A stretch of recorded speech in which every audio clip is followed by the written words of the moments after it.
Hi, this is Michelle Hunter with the Times-Picayune newspaper. I was just standing where they were wrapping up the protest against police brutality in front of the Jefferson Parish Sheriff's Office, and things were wrapping up, and we watched the Sheriff's Office.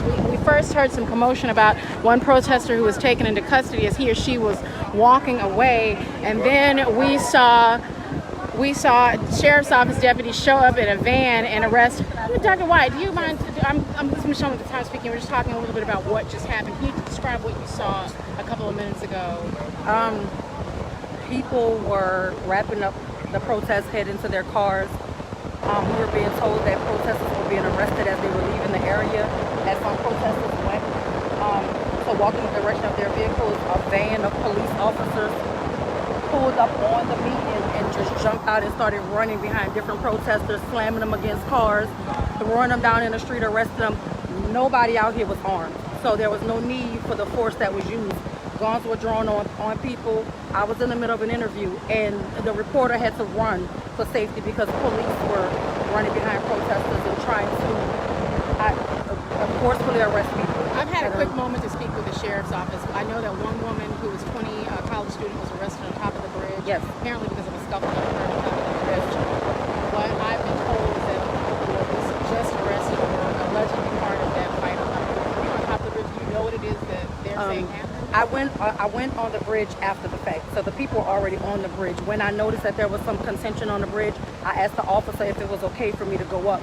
He radioed to guys that were up there and let them know I was coming. I went through the crowd. I put myself between the protesters and the police, and I just asked people to back down off the bridge. So the young lady that was hit in the face and the person that was arrested, that happened prior to me coming onto the bridge. Yes. Okay. Well, again, it was such a surprise to see the Sheriff's Office come through. Can you talk a little bit about what it felt to see that, watch it? I mean, it's evident of why we're out here in the first place. I think the issue is the culture of the way that Jefferson Parish Sheriff's Office polices our community. I don't think you would have seen this sort of force if we weren't in this area.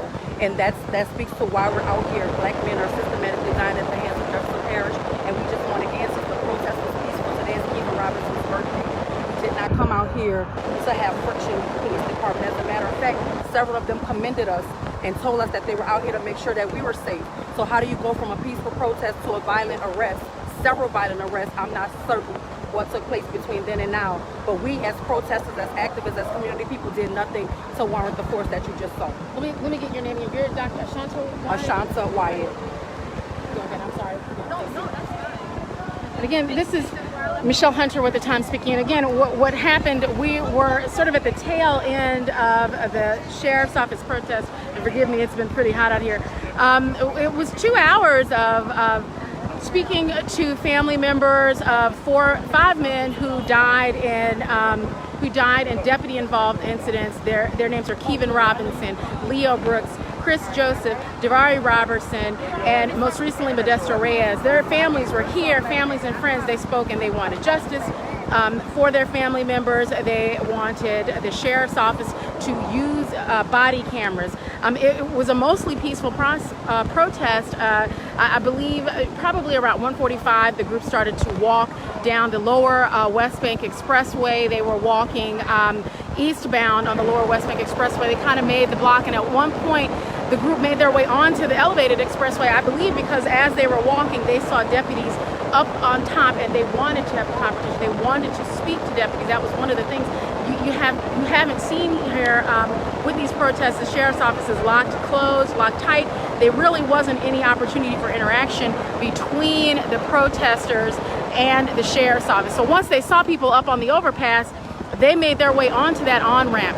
There was a scuffle on the on-ramp. There was some kind of fight. It was before I could get to it. I have 2 Facebook Live videos that are up. I wasn't on the overpass. I don't know what happened. I know Max, one of our photographers, has photographs. You can look at his photographs on NOLA.com and on Twitter. I'm with the Times-Picayune. I'm coming. Where are you guys headed? To the jail? Yeah, no, my car's in the corner. I should be okay. Thank you very much. Are you one of the organizers of the protest, or? I'm just doing interviews really quick with people about what just happened. Do you want to talk a little bit about I was out here too, but do you want to talk a little bit about what you saw a few minutes ago where someone came through with the van? Yeah, so basically, they about, I don't know if there's 1 or 2 vans, but they pulled up from behind us, and everybody was congregating quietly. Basically, the whole protest has disbanded at this point, and then they swooped up back here, and so we're telling people to disperse, and they are running after folks. So they grabbed, like, so before they even pulled up, they'd already grabbed another one of our comrades, and we're trying to get them together right now. And then they pulled up, and another cop car that pulled up here, basically like 3 or 4 people on him slamming into the ground for no fucking reason and stuff. So right now, JP is looking real fucking funny in the light. Not that they haven't already looked funny in the light, but they did some unlawful shit because we weren't even doing anything. So they're arresting people for no reason. So right now, if you're out here, if you're listening to this, keep your eyes on what's happening around you. Let nobody show you no pictures of shit of people all hugged up and whatever with the police and all that kind of shit. Because the next thing they do, after they done hugging you up and all that, they do some funny ass shit like that. That's all I got. All right. Well, they're headed to. Thank you so much. So that's another one of the protest organizers. I'm going to start walking to my car too. Again, there was a scuffle on top of the bridge. What we heard from one woman who said that she was punched in the face. The protesters say that deputies, some of them who had shields, began pushing. That started some kind of scuffle where there were punches thrown. A woman showed me sort of a bloody bruise on her arm. Another woman was hit in the face. A deputy apparently was hit. He suffered a cut. He was taken to the hospital for treatment for that cut. One woman who is a 20-year-old college student from Minneapolis was arrested. I think she was booked with obstructing a highway, resisting arrest, and failure to disperse. These other 2 people, and then as you know, the protest made its way back here to underneath the West Bank overpass, and you can see everybody's pretty much gone at this point. Some of them are heading to the jail, but you know, we're standing in this area across from the sheriff's office, and the protest is breaking up. And then all of a sudden, there was a bit of a commotion because some of the protesters heard that one of their colleagues had been arrested as he was walking to his vehicle. So as they're responding to that commotion, a van just sort of pulls onto the underpass right up here on the neutral ground, and several deputies got out and began chasing 2 men who had been part of the protest earlier and took them into custody. They slung one guy onto the ground, and another man was put inside of a vehicle, and they were arrested. What I've heard from the sheriff's office at this point is that those people are suspected of taking part in the fight that occurred on top of the bridge.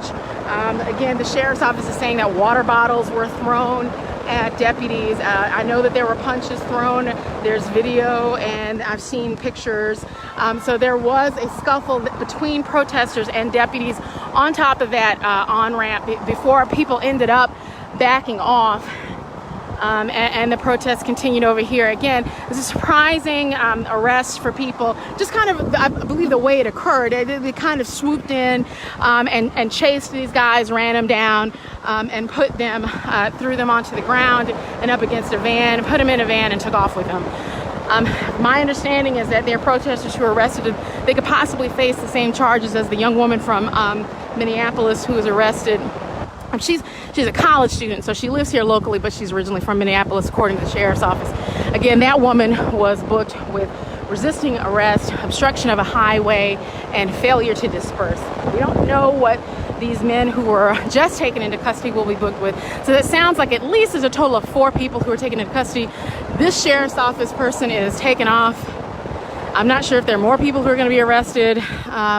I'm going to try to get in touch with the sheriff's office. A lot of people parked at that Best Buy parking lot down there, so there could be something happening that way. But again, this is Michelle Hunter. I'm going to find out a little bit what information I can about who's been taken into custody and what happened, and we will get information to you on NOLA.com and in the Times-Picayune. Thank you.